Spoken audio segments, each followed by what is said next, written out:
Hey everyone! Today I'm diving into the Google Pixel 9 Pro. Is it worth all the hype? Let's find out. First off, let's talk design. The Pixel 9 Pro features a sleek aluminum frame and Gorilla Glass Victus on both sides.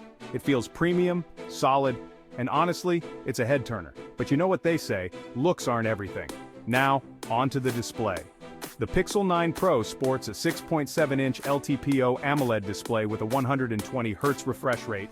That's right, buttery smooth scrolling and vibrant colors. HDR10 Plus support makes streaming content an absolute joy. Watching your favorite shows and movies? They'll look better than ever. Let's dive under the hood. Powered by Google's latest Tensor G3 chip, the performance is snappy.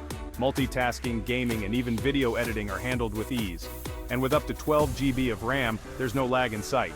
When it comes to the camera, oh boy the camera. The Pixel 9 Pro packs a triple camera setup, a 50MP main sensor, a 48MP telephoto, and a 12MP ultra-wide. Night sight, portrait mode, and the new Magic Eraser feature are just phenomenal. Your photos? They're going to look pro-level, no matter the lighting.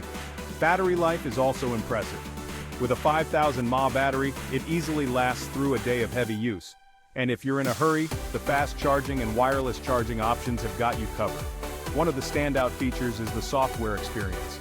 Running on Android 14, the Pixel 9 Pro delivers a clean, intuitive, and smooth user interface. Plus, you get timely updates straight from Google. Alright, let's address the elephant in the room. Price. The Pixel 9 Pro isn't cheap.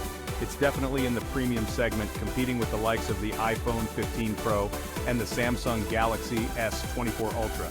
But if you're looking for a top-tier Android experience, this might just be worth the investment. So is the Google Pixel 9 Pro worth the hype? If you value an excellent camera, smooth performance, and a premium software experience, then absolutely. It's a solid contender in the flagship arena. That's it for today's breakdown. If you found this helpful, don't forget to hit the like button and subscribe for more tech reviews. See you in the next one.